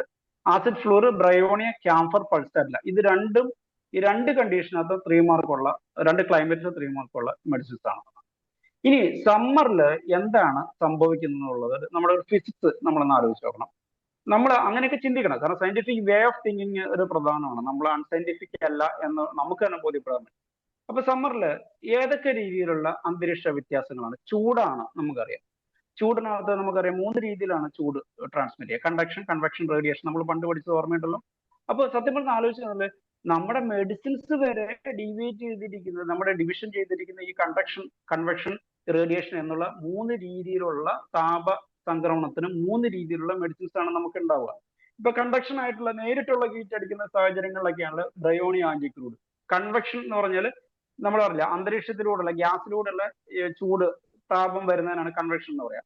നമ്മുടെ വെയിൽ നേരിട്ടടിക്കുന്നതെന്ന് വെച്ചാൽ നമുക്ക് ഗ്ലോണൈന പോലുള്ള മെഡിസിൻസ്, ആ രീതിയിലുള്ള മെഡിസിൻസ് ആയിരിക്കും. ഇനി റേഡിയേഷൻ എഫക്റ്റ് ആണെന്ന് വിചാരിക്കുക. റേഡിയേഷൻ എഫക്റ്റ് ആണെങ്കിൽ അതിനകത്തുള്ള മറ്റുള്ള റേഡിയേഷൻസ്. അപ്പൊ അതിനകത്ത് നമ്മൾ എക്സ്റേയും സോൾ, ഞാൻ എപ്പോഴും പറയാറുള്ള ഒരു മെഡിസിൻ ആണ് സോൾ എന്ന്. സൂര്യപ്രകാശത്തിന്റെ ഇമ്പോർട്ടറായ സോൾ എന്ന് ഉപയോഗിക്കാറുണ്ട്. അപ്പൊ അതിനകത്ത് ഈ ബ്രയോണിയയിലെ ഒരു സിംറ്റം നിങ്ങൾ ആയിരിക്കണം, അത് ഹീറ്റ് ഉണ്ട്, ബ്രൈറ്റ് ലൈറ്റ് പ്രശ്നമാണ്, അതുകൊണ്ട് തന്നെ ഡ്രൈനെസ് ഉണ്ടാവും. അപ്പൊ അതൊക്കെ ബ്രയോണിയൻ ഇൻഡിക്കേഷൻ ആണ്. അപ്പൊ ഈ ബ്രയോണിക്ക് അതുകൊണ്ട് തന്നെ ഡീഹൈഡ്രേഷൻസ് വരാം. കാരണം അത്രയും ചൂടടിക്കുമ്പോൾ ഡീഹൈഡ്രേഷൻ വരും. അതുകൊണ്ട് തന്നെ അവർക്ക് ദാഹം കൂടുതൽ ഉണ്ടാകാം. അതിന്റെ ഒരു ലോജിക്ക് അതാണ്. അത് കോമൺ ആയിട്ട് പ്രസന്റേഷൻ ആണ്. അതുകൊണ്ട് ആണ് സാധാരണ രീതിയിൽ ബ്രയോണി വരുന്നത്. പക്ഷെ അസാധാരണമായിട്ട് ഒരു പേഷ്യന്റ് ദാഹം ഇല്ല എന്ന് പറയുമ്പോഴാണ് നമുക്ക് പൾസാറ്റിനെ കുറിച്ചോ ജൽസീമിയത്തെ കുറിച്ചോ അല്ലെങ്കിൽ മറ്റേതെങ്കിലും മരുന്നുകളെ കുറിച്ചിട്ടോ നമുക്ക് ചിന്തിക്കേണ്ടി വരുന്നത്. ഇതിനോടൊപ്പം ഈ വേർപ്പ്, അമിതമായിട്ട് വേർക്കുന്ന ധാരാളം ആൾക്കാർ വന്ന് പറയാറുണ്ടല്ലോ, അമിതമായിട്ട് വേർക്കുന്നു അതിനൊപ്പം ക്ഷീണം ഉണ്ടാവുന്നു എന്ന് പറയുമ്പോൾ നിങ്ങൾ വേർപ്പിനൊപ്പം ചിന്തിക്കേണ്ട മറ്റൊരു കാര്യം ലോസ് ഓഫ് വൈറ്റൽ ഫ്ലൂയിഡ്. ആ വേർപ്പിന് വേണ്ടിയിട്ട് നമ്മുടെ ശരീരത്തിൽ വൈറ്റൽ ഫ്ലൂയിഡ് എന്ന് പറഞ്ഞാൽ നമ്മുടെ ശരീരദ്രവങ്ങൾ മാത്രമല്ല, ശരീരത്തിലെ ജലവും ഏറ്റവും പ്രധാനപ്പെട്ട ഒരു വൈറ്റൽ ഫ്ലൂയിഡാണ്. നമുക്കറിയാലോ, രക്തം പോകുന്നതും അല്ലെങ്കിൽ മറ്റേതെങ്കിലും രീതിയിൽ ശരീരസ്രവങ്ങൾ പോകുന്നത് പോലെ തന്നെ വെള്ളം പോകുന്നത് ഒരു പ്രോബ്ലം ആണ്. അപ്പൊ അതുകൊണ്ട് കാർബോജൻ, ചൈനയും ഒക്കെ ലോസ് ഓഫ് വൈറ്റൽ ഫ്ലൂയിഡ് എന്നുള്ള മെഡിസിൻസിന്റെ കാര്യത്തിൽ സമ്മർ മെഡിസിനായിട്ട് ചിന്തിക്കുകയും ചെയ്യണം. കാർബോജന് വലിയൊരു ലോകമുണ്ട്. നേരത്തെ പറഞ്ഞാൽ വയറിളക്കം വന്നാലും വയറ്റിൽ അസുഖങ്ങൾ വന്നാലും സമ്മറിൽ വന്നാൽ നമുക്ക് കാർബോജൻ ഉപയോഗിക്കാം. പിന്നെ ഇപ്പൊ റംസാന്റെ സീസണൊക്കെ ആയിരുന്നപ്പോൾ നമ്മൾ ഇതുപോലെ ഈ ബ്രയോണി ആയിരുന്നു നല്ലൊരു മെഡിസിൻ ഉണ്ടാവുക. കാരണം എല്ലാവരും നോമ്പ് തുറക്കുമ്പോൾ തണുത്ത വെള്ളം കുടിക്കും. അതുപോലെ ജ്യൂസ് കഴിക്കുമ്പോൾ തകരാറ് വന്നു കഴിഞ്ഞാൽ ആസിഡ് ഫോസ് നല്ലൊരു മെഡിസിൻ ആയിരുന്നു. പിന്നെ അന്തരീക്ഷത്തിലെ ഈ കാലാവസ്ഥാ വ്യത്യാസങ്ങൾ കൊണ്ടാകുന്ന ഓരോ കണ്ടീഷനകത്തും നിങ്ങൾക്ക് അതിനനുസരിച്ചിട്ടുള്ള മെഡിസിൻസ് നമ്മുടെ മനസ്സിൽ ഉണ്ടായിരിക്കണം. അപ്പൊ ഇതിനകത്ത് പിന്നെ രോഗികൾ എന്തൊക്കെ കാര്യങ്ങൾ ചെയ്യുമെന്ന് നമുക്ക് അതെങ്ങനെ ആലോചിച്ചത്? വെച്ചാൽ രോഗികൾ സാധാരണ നമ്മുടെ നാട്ടിൽ എല്ലാവർക്കും വാഷിംഗ് മെഷീൻ ഒന്നും ഇല്ലാന്ന് അറിയാലോ. ഇപ്പൊ പുറത്ത് അലക്കി ഇട്ട് കഴിഞ്ഞാൽ അലക്കി, ഇനി വീട്ടിൽ നിന്ന് അലക്കി കഴിഞ്ഞാൽ തന്നെ വെയിലിട്ട് കഴിഞ്ഞാൽ ഈ അമ്മമാര് ഇതുകൊണ്ട് പോയിട്ട് വെയിലത്ത് തുണി ആറിയിടണം. അതൊരു അരമണിക്കൂർ നേരത്തെ പ്രോസസ് ആയിരിക്കും. അങ്ങനെ വരുമ്പോൾ നമുക്ക് ഒന്ന് ഈ വാഷിംഗ് റെമഡീസിൽ തന്നെയുള്ള ഒന്ന് സെപ്റ്റിയ മുതൽ ചിന്തിക്കണം. സെപ്റ്റിയ നല്ല ഒരു സൺ ഹെഡ് ഏക്കിന്റെ മെഡിസിൻ ആണ്. നിങ്ങൾക്കറിയാം ലെഫ്റ്റ് സൈഡ് ഹെഡ് ഏക്കിന് നല്ല ലെഫ്റ്റ് സൈഡ് മൈഗ്രെയിന് നല്ലൊരു മെഡിസിനാണ് ഈ സെപ്പിയൻ നാട്രമോറൊക്കെ. നാട്രമോറിനും ഈ സെപ്പിയും തമ്മിൽ ബന്ധുക്കാരാണെന്ന് നിങ്ങൾക്ക് അറിയാമല്ലോ. രണ്ടുപേരും കോംപ്ലിമെന്ററി ആയിട്ടുള്ള മെഡിസിനാണ്. സെപ്പിയ വളരുന്നത് നാട്രമൂർ കൂടുതലുള്ള കടലിലാണ് എന്നുള്ള കാര്യം നിങ്ങൾക്ക് ഓർത്തു കഴിഞ്ഞാൽ അത് തമ്മിലുള്ള റിലേഷൻസ് നമുക്ക് ഒരിക്കലും മറക്കാതിരിക്കും. അറിയാലോ, കടലിൽ ഏറ്റവും കൂടുതൽ ഉപ്പാണ്, ഈ സെപ്പിയ കാണപ്പെടുന്നത് പിന്നെ കടലിലാണ് എന്നുള്ളതുണ്ട്. ഈ ഉപ്പ് ഉണ്ടാക്കുന്നത്, ഉപ്പ് നിങ്ങൾക്ക് എങ്ങനെയാണെന്ന് അറിയാലോ, ഉപ്പ് വെള്ളം കരയിലോട്ട് പാടങ്ങളിലോട്ട് പമ്പ് ചെയ്ത് ആ വെയിൽ കൊണ്ട് ആണ് അതിനകത്തുള്ള ജലാംശം മുഴുവൻ വറ്റി ഉപ്പാവുന്നു. അപ്പൊ ഏറ്റവും കൂടുതൽ വെയിൽ കൊണ്ടു കഴിഞ്ഞാലാണ് ഇത് ഉപ്പ് ആയി മാറുന്ന ഒരു പ്രക്രിയ നടക്കുള്ളൂ. അതുകൊണ്ട് ഭാഗ്യം എന്ന് കരുതിയിട്ട് ഡോക്ടറുടെ സിഗ്നേച്ചറായിട്ട് നിങ്ങൾ കരുതി കഴിഞ്ഞാലും നല്ലതാണ്. സമ്മർ റെമഡീസിനകത്ത്, ക്രോണിക് കംപ്ലൈൻസിന് സമ്മർ റെമഡീസിനകത്ത് one of the best remedy for summer headache, summer skin disease, urticaria ഇങ്ങനെയുള്ള വരുമ്പോഴെല്ലാം നാട്രമൂറാണ് ഈ സമ്മർ സീസണിൽ സ്കിൻ ഡിസീസിനടക്കം ഒരു മെഡിസിൻസ് വരിക. അപ്പൊ അതിന്റെ ഇതേ നാട്രമൂറിന്റെ അക്യൂട്ട് ആണ് ബ്രയോണിയ. ഈ അക്യൂട്ട് ഡിസീസിനകത്തല്ല ഈ ബ്രയോണിയാണ്. അത്ര എളുപ്പം നോക്കിയാൽ ചിന്തിക്കാനും പഠിക്കാനൊക്കെ. അപ്പൊ ആ രീതിയിൽ നിന്ന് നിങ്ങൾ ഒരു കാലത്ത് മറക്കില്ല എന്നുള്ള കാര്യം ഓർക്കുക. പിന്നെ ഈ സമ്മറിൽ നമ്മൾ ധാരാളം ഫ്രൂട്ട്സ് തിന്നും, ഇഷ്ടംപോലെ ഫ്രൂട്ട്സ് കിട്ടുന്ന സമയമാണ്. അപ്പൊ അതില് ഈ പഴുത്ത നല്ല മധുരമുള്ള ഫ്രൂട്ട്സും ഉണ്ട്, ഈ പുളിയും ആയിട്ടും പിന്നെ അത് മധുരമായിട്ട് കൺവേർട്ട് ചെയ്യുന്ന ഈ ഫ്രൂട്ട്സ് ഉണ്ട്. അപ്പൊ എല്ലാ ഫ്രൂട്ട്സും അങ്ങനെയല്ലല്ലോ. ഇപ്പൊ ചക്കയ്ക്ക് ആദ്യം വലിയ പുളി ഇല്ലല്ലോ, നിങ്ങൾക്ക് അറിയില്ല. പക്ഷേ മാങ്ങ നല്ല പുളി ഉണ്ടായിട്ടാണ് അത് മധുരമായിട്ട് മാറുക. അപ്പൊ ഈ സബർ ആയിട്ട് സ്വീറ്റ്സ് ആവുന്ന സാധനങ്ങളൊക്കെ കഴിച്ചു കഴിഞ്ഞാൽ കംപ്ലൈന്റ് വരുന്ന ഈ ആസിഡ് ഫോസ്, ഇപ്പിക്കാക്ക്, നാട്രോഫോസ് അങ്ങനെയുള്ള മെഡിസിൻസ് ആണ് വരിക. ഫോസ്ഫോറിക് ആസിഡ്, അതിന് ആസിഡ് ഫോസ് എന്ന് പറഞ്ഞു. പിന്നെ ചക്കനെ കുറിച്ച്, ചക്ക കഴിച്ച കംപ്ലൈൻറ്റ്സിന് ഏറ്റവും നല്ല മെഡിസിൻ ബ്രയോണിയാണ് കേട്ടോ, അതൊന്ന് ഓർത്ത് വെച്ചോ. ചക്ക കഴിച്ചിട്ട് ധാരാളം പിന്നെ പ്രശ്നങ്ങൾ വരാറുണ്ട്, വയറ് വീർക്കുകയും മറ്റുള്ള കാര്യങ്ങൾ. ഒരു മെഡിസിൻ, പ്രധാനപ്പെട്ട മെഡിസിൻ ബ്രയോണിയാണ്. പിന്നെ നേരത്തെ പറഞ്ഞാൽ അലോസ്, കാർബോജൻ, നാട്രോസൾഫ്, പിന്നെ വാട്ടർമെലൺ കഴിച്ചു കഴിഞ്ഞാൽ ഇതുപോലെ പിന്നെ വെറൈറ്റർ ആൽബോ പോലുള്ള മെഡിസിൻസ് വരും. ഈ ചില ആൾക്കാർക്ക് ഐസ് വെള്ളം തന്നെ കുടിക്കുന്ന ആൾക്കാരുണ്ടാവുമല്ലോ, desire for ice cold water, phosphorus ഉണ്ട്, ആസിഡ് ഫോസ്, വെറൈറ്റർ ആൽബോ വരും. പിന്നെ ഈ തണുപ്പ് കാലത്ത് ഏറ്റവും കൂടുതൽ സോഡ പോലുള്ള സാധനങ്ങൾ ചിലവാകുന്നത് നിങ്ങൾക്ക് അറിയാലോ. അപ്പോ അതിൽ തന്നെ ചിലർക്ക് ഈ സാൾട്ട് ആൻഡ് സവർ, ഉപ്പിട്ട സോഡ വെള്ളം കുടിക്കുന്ന, അല്ല ഉപ്പിട്ട നാരങ്ങ വെള്ളം കുടിക്കുന്ന, അത് തന്നെ എപ്പോഴും ക്രേവ് ചെയ്യുന്ന ചില ആൾക്കാരുണ്ട്. എന്ത് വെള്ളം കുടിക്കുന്ന വെച്ചാൽ ധാരാളം ആൾക്കാർ ഒരു ഉപ്പിട്ട നാരങ്ങ വെള്ളം, അതൊരു ശീലമാണെന്ന് വിചാരിക്കുക. ആ ഒരു ശീലമാണെങ്കിൽ അവർക്ക് കൊറേലിയൻ റൂബറാണ് നല്ലത്.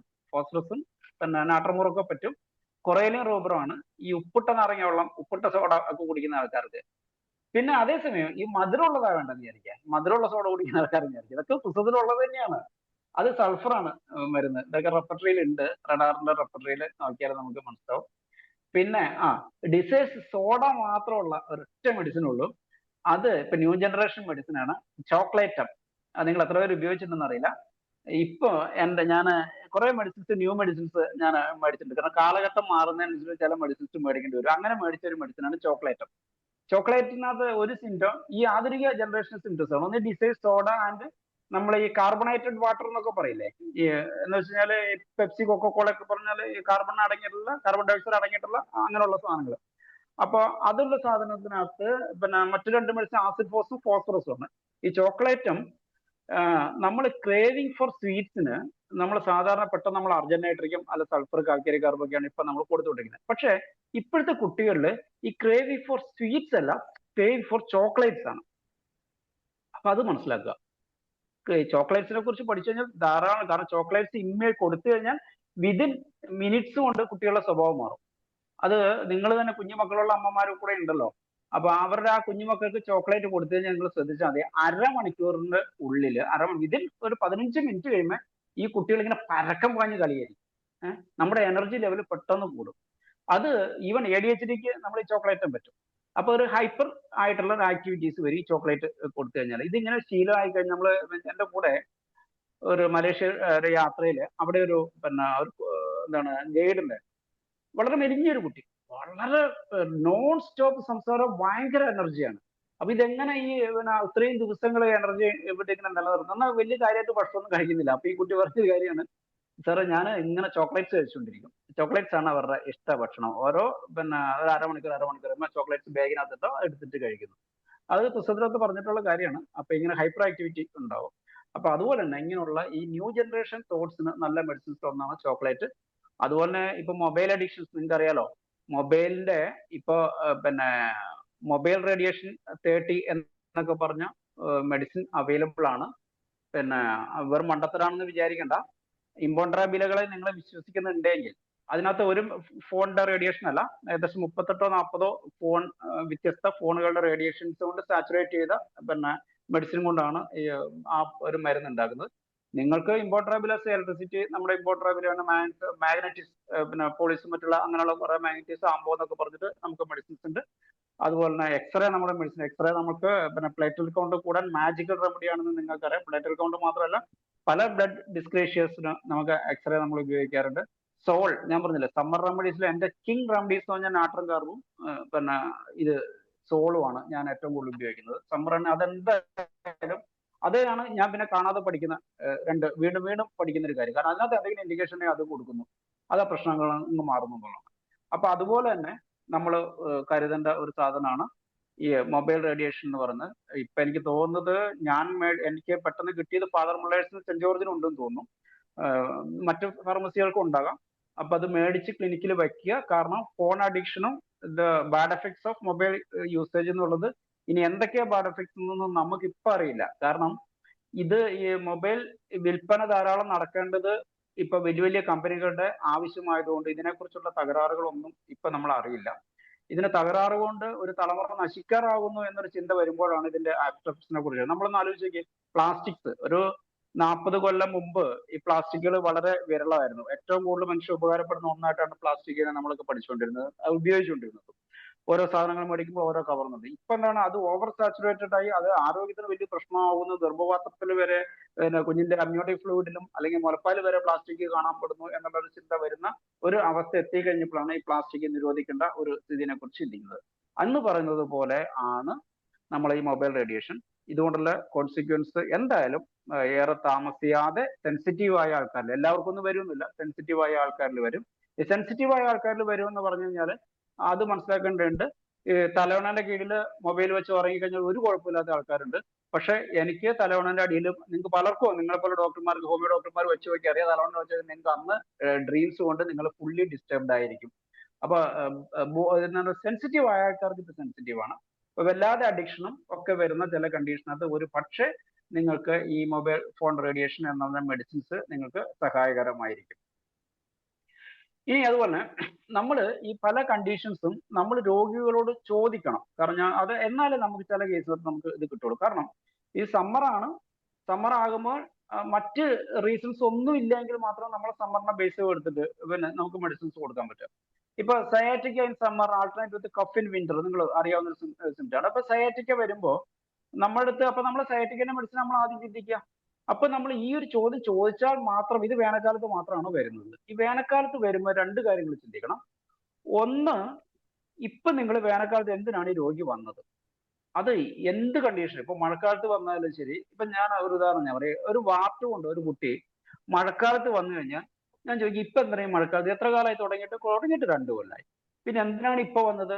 അതിപ്പോ കാരണം ഇപ്പോഴാണ് അവർക്ക് എന്തോ ഒരു അഗ്രിവേഷൻ ഉണ്ടായത്. Some irritation occurs during that rainy season. അങ്ങനെ വരുമ്പോഴാണ് നമുക്ക് ഡെൽക്യാമറ ചിന്തിക്കൂ.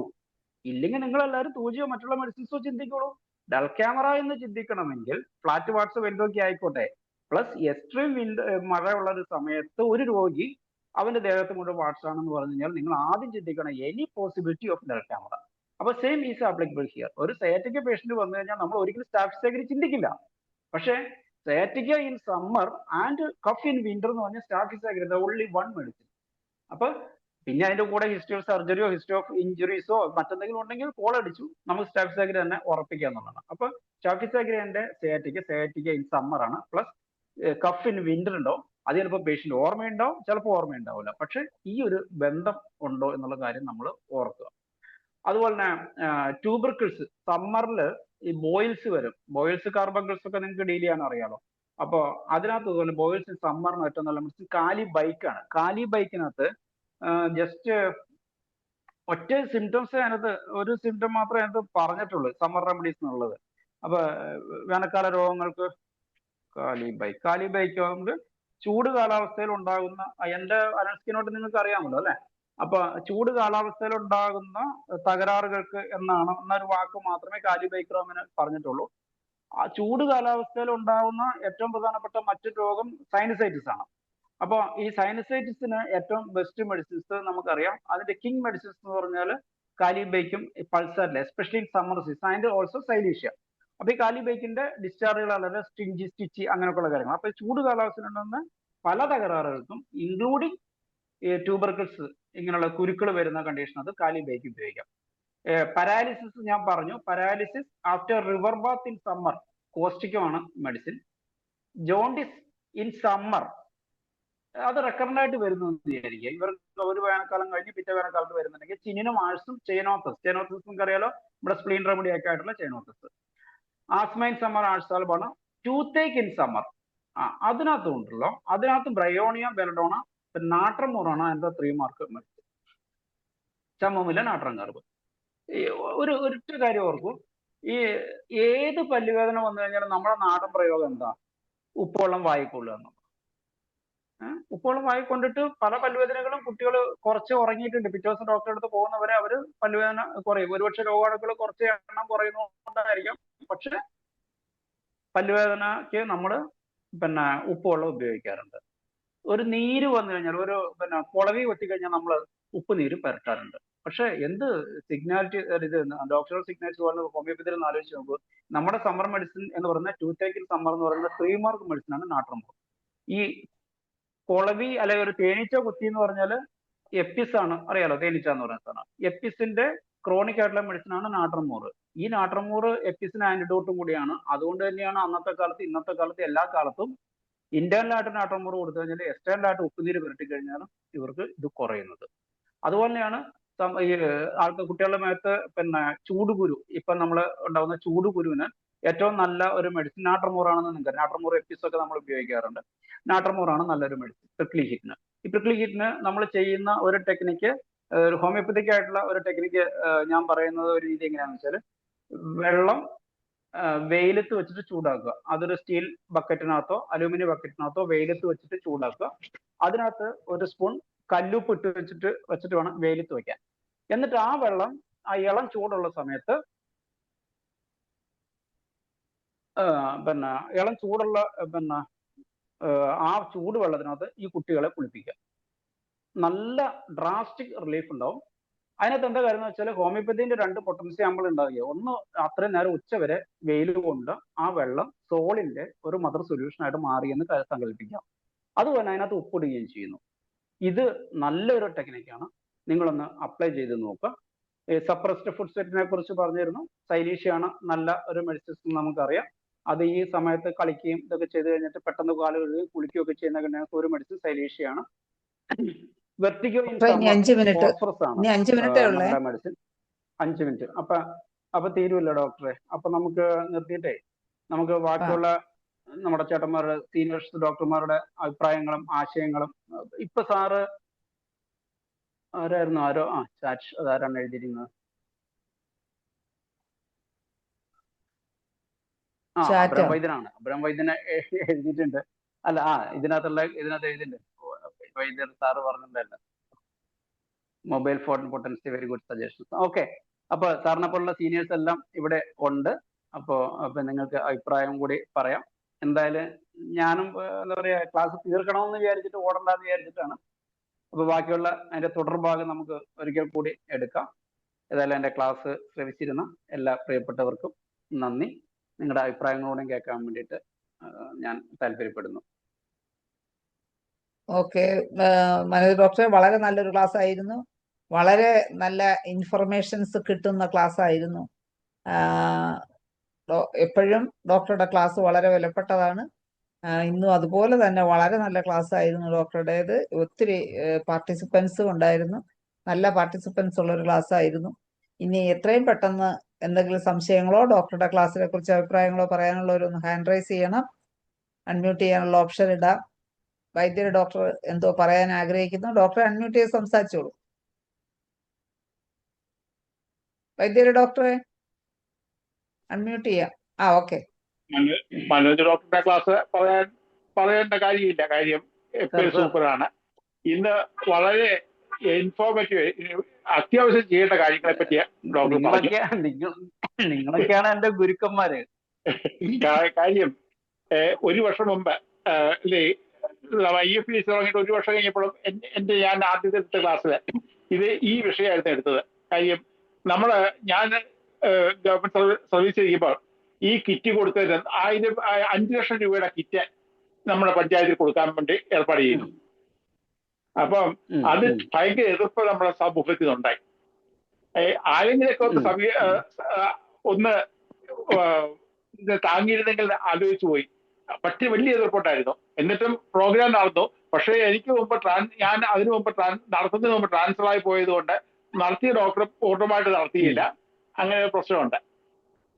അത് ഇത് കൊടുത്ത് IT മേഖലകളിലൊക്കെ ഉപയോഗിക്കുന്നത് ഇത് അവരുടെ വീട്ടിൽ യാദൃശ്ചികമായിട്ട് കിട്ടിയവരും അവര് ഈ കിറ്റിയിൽ ഇവരുടെ വയറിന്റെ അസുഖത്തിന് നെക്സോമിക്കൊക്കെ കഴിച്ചപ്പോൾ കിട്ടിയ റിസൾട്ട് വളരെ അതിശയകരമായിട്ട് അവർ ഷെയർ ചെയ്തിട്ടുണ്ട്. അത് ഡോക്ടർ പറഞ്ഞോട്ടെ ഓയിൻമെന്റ് നമ്മൾ പ്രതീക്ഷിക്കാത്ത റിസൾട്ട് അതിന് കിട്ടി.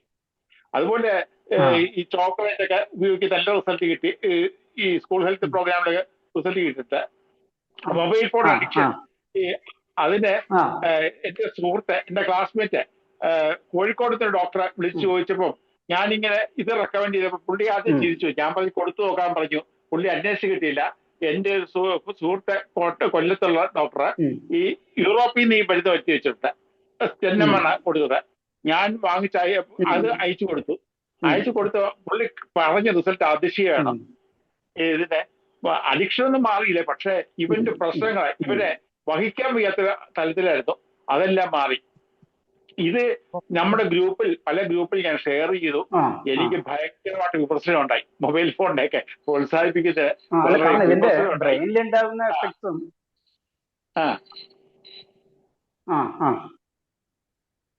അത് കണ്ണിലുണ്ടാകുന്ന എഫക്ട്സ് എന്തൊക്കെയെന്നും പിന്നെ ബ്രെയിനിലുണ്ടാകുന്ന എഫക്ട്സിനെ കുറിച്ചിട്ടൊന്നും ഈ ശരിയായ പഠനങ്ങളൊന്നും അല്ല പുറത്തു വരുന്നത്.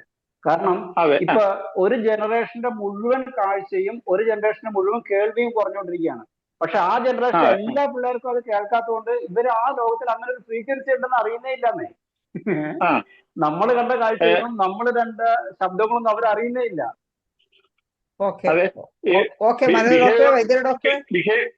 ബിഹേവിയർ പ്രോബ്ലത്തിൽ വലിയ മാറ്റം ഉണ്ടായി എന്നുള്ള കാര്യമാണ് ഞാൻ പറയുന്നത്. ഒരുപാട് പറയട്ടെ, നിർത്തുന്നു. കൂടുതൽ പറയുന്നില്ല, സമയമില്ലാത്തതുകൊണ്ട്. സമയമില്ല.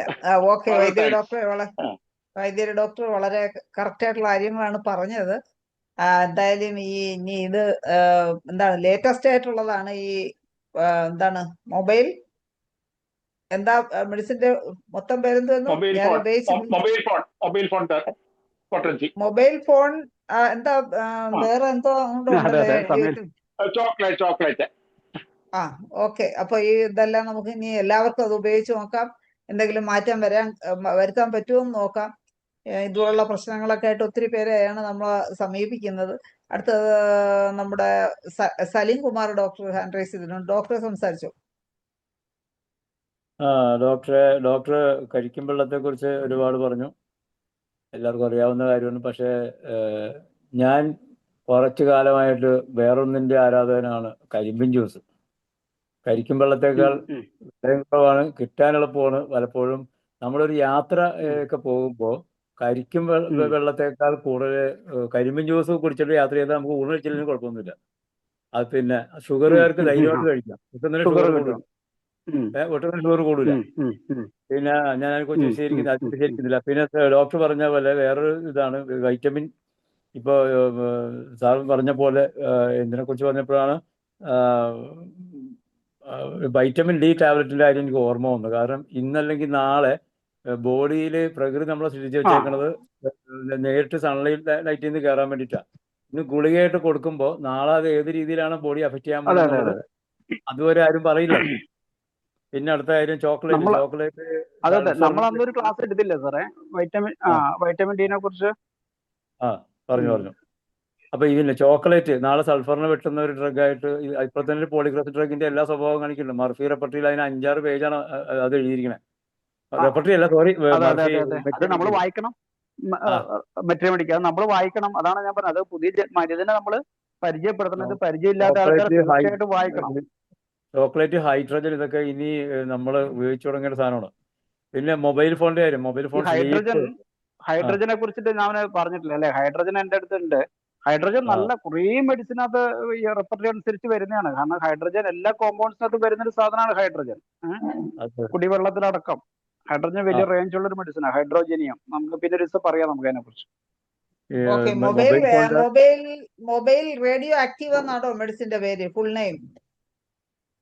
Mobile radiation. റേഡിയേഷൻ ആണെന്ന് തോന്നുന്നു. ഞാനത് അല്ലേ, റേഡിയേഷൻ, മൊബൈൽ റേഡിയേഷൻ 200 ആണ്. ഇതിനകത്തെല്ലാം മൊബൈൽ മൊബൈല് 30 ആയാലും മതി. അതെ അതെ. മൊബൈലിന്റെ പ്രോബ്ലം എങ്ങനെയാന്ന് വെച്ച് കഴിഞ്ഞാല്, അത് നമ്മൾ അതിനൊരു എഞ്ചിനീയർ പറഞ്ഞിരുന്ന, മൊബൈലിൽ നമ്മൾ തലയിൽ അടുത്തൊക്കെ വെച്ച് കിടക്കുമ്പോൾ രാത്രി മൊത്തം സൈലന്റ് ആയി കഴിയുമ്പോൾ നമ്മൾ ഈ ടവറുമായിട്ട് നമ്മളെ മൊബൈലും കണക്ട് ചെയ്യും. നമ്മളെ ബ്രെയിനിന്റെ വേവും ഈ ടവറും മൊബൈലുമായിട്ട് ഒരു ട്രയാങ്കിൾ ഇതിലൊരു കണക്ഷൻ വരുമെന്നാണ് പറയുന്നത്. നമ്മളെ ബ്രെയിനും ഈ ടവറും മൊബൈലും ഒക്കെ തമ്മിൽ ഒരു കണക്ഷൻ വരും. അതാണ് നമുക്ക് കൂടുതൽ പ്രശ്നം ഉണ്ടാക്കുന്നത്. അത് ഭയങ്കര ഇതായിട്ട് വരുമെന്നാണ് പറയുന്നത്. എങ്ങനെയായാലും അതായത് മൊബൈലിന്റെ ഫ്രീക്വൻസിക്ക് നമുക്ക് തുല്യമായ ഞാനെപ്പോഴും ഫ്രീക്വൻസി പറയാറുണ്ട്, ബ്രെയിൻ വർക്ക് ചെയ്യും. ഫ്രീക്വൻസി തലച്ചോറിൽ ബ്രെയിൻ വർക്ക് ചെയ്യും. അപ്പൊ അതിനൊക്കെ അപ്പൊ പ്രശ്നങ്ങളുണ്ടാവും. നമ്മുടെ അപ്പൊ ബ്രെയിൻ ആക്ടിവിറ്റി തലച്ചോറ് ഒക്കെ കുറയാനോ കൂടാനോ ഒക്കെ ഉള്ള സാധ്യതയുണ്ട്. നമ്മുടെ തലച്ചോറ് അല്ല, ബ്രെയിൻ ആക്ടിവിറ്റി അസാധാരണമാകും. നമ്മുടെ താറുമാറാവും. തലച്ചോറ് മറ്റു മൊബൈൽ രീതിയിൽ ടവറുമായിട്ട് വ്യത്യാസം കണക്ട് വരും. ആവും. നമ്മുടെ തലച്ചോറ് മൊബൈൽ ടവറുമായിട്ട് ഒരു കണക്ഷൻ വരുമെന്ന് പറഞ്ഞു. ഞാൻ ഞെട്ടിപ്പോയി കയറുമ്പോൾ. അപ്പൊ മിനിമം ഒരു 2-2.5 മീറ്റർ എങ്കിലും ദൂരെ വെച്ചിട്ട് വേണം കിടന്നുറങ്ങാൻ എന്നാ പറയുന്നത്. Mobile radiation. Okay sir, thank you. Okay sir, അതെ, ഗംഭീരമായ ക്ലാസ് ആയിരുന്നു. റേഡിയേഷൻ 200. അതുപോലെ തന്നെ okay. Thank you sir, thank you sir. Okay, അപ്പോ നമ്മുടെ ക്ലാസ് വൈൻഡപ്പ് ചെയ്യാനുള്ള സമയമായി. നല്ലൊരു ക്ലാസ് എടുത്ത ഡോക്ടർക്ക് നന്ദി പറയുന്നതിന് വേണ്ടി സലീം കുമാർ ഡോക്ടറെ ക്ഷണിക്കുന്നു. ഓക്കെ. ഇപ്പൊ ഇതിന് കൂടെ ഈ മൊബൈൽ റേഡിയേഷൻ എന്നുള്ള ഇത് ഇറങ്ങിയതിന്റെ പേരിൽ ഈ വേദിയിൽ വന്ന് പലരും ആ മരുന്നിനെ പരിഹസിച്ച ഒരുപാട് പേരുണ്ട്. അവരുടെ അറിവില്ലായ്മ ഓർത്ത് ഞാൻ മനസ്സിൽ ചിരിക്കാറുണ്ട്. അങ്ങനെ ഹോമിയോപ്പതി പലത് ഇറങ്ങുമെന്ന് പറഞ്ഞു. അവരൊക്കെ ഇമ്പോണ്ടർബിലിയെ കുറിച്ച് ശ്രദ്ധിക്കാത്തതുകൊണ്ടായിരിക്കും. പോട്ടെ. ഏതായാലും പതിവ് പോലെ ഇവിടെ വന്ന് വെടിക്കെട്ട് എന്നൊരു വെടിക്കെട്ടാണ്. സാറിന്റെ ക്ലാസ്സുകൾ എപ്പോഴും ചിന്തോദ്ദീപകം എന്നുള്ള വാക്ക് ഉപയോഗിക്കുന്നതാണ്. റെപ്പർട്ടറി ഞാനും ഉപയോഗിക്കുന്ന റെപ്പർട്ടറിയെ മാക്സിമം തലത്തിലേക്ക് ഉപയോഗിക്കുന്ന വ്യക്തി താങ്കളാണ്. റെപ്പർട്ടറിയെ ഇത്രത്തോളം മെറ്റീരിയലിക്കായിട്ട് കണക്ട് ചെയ്യുന്ന വേറെ ആരെയും ഞാൻ കണ്ടിട്ടില്ല. അതിൻ്റെ ഫുൾ ക്രെഡിറ്റ് താങ്കൾക്ക് തരുന്നു. ഏതായാലും വീണ്ടും വരണം ഇതുപോലുള്ള സബ്ജക്റ്റായിട്ട്. ഈ പറഞ്ഞ പോലെ ഹൈഡ്രജനും ചോക്ലേറ്റും വേണ്ടി ഒരു ദിവസം മാറ്റി വെച്ച് വീണ്ടും വരണമെന്ന് എൻ്റെ പേഴ്സണൽ നിർദ്ദേശം കൂടിയാണ്. ശരിയാണ്. ഒരു പുതിയ മെഡിസിൻ അല്ലെ, പുതിയ കാലത്തിന് ആവശ്യമുള്ള കുറച്ച് മെഡിസിനെ നമുക്ക് പരിചയപ്പെടുത്തേണ്ട ആവശ്യമാണ്. അല്ലെ, ഹൈഡ്രജനും ഇതും ആവശ്യമുണ്ട്. പിന്നെ ഒരു സാധനമുണ്ട്, കാരണം കാലഘട്ടം മാറുമ്പോ മരുന്നുകൾ മാറേണ്ടി വരും. അപ്പോൾ ഏതായാലും എല്ലാവർക്കും ഇന്ന് പരിപാടി പങ്കെടുത്ത എല്ലാവർക്കും വേണ്ടിയിട്ട് IFH വേണ്ടിയിട്ട് താങ്കൾക്കുള്ള നന്ദി പറയുന്നു. ഈ പരിപാടി കണ്ടക്ട് ചെയ്ത ശൈല ഡോക്ടർക്കും നന്ദി പറയുന്നു. ഓക്കെ, നന്ദി പറഞ്ഞ സലീം കുമാർ ഡോക്ടർക്കും പ്രത്യേകം നന്ദി അറിയിക്കുന്നു. എന്തായാലും വളരെ സലീം കുമാർ ഡോക്ടർ പറഞ്ഞ പോലെ വെടിക്കെട്ട് ക്ലാസ് എടുത്ത മനോജ് ഡോക്ടർക്ക് എല്ലാവിധ ആശംസകളും നേർന്നുകൊണ്ട് ഇന്നത്തെ മലയാളം വിഭാഗം ഇവിടെ അവസാനിപ്പിക്കുകയാണ്. എല്ലാവർക്കും ശുഭരാത്രി നേരുന്നു. നമസ്കാരം. Thank you.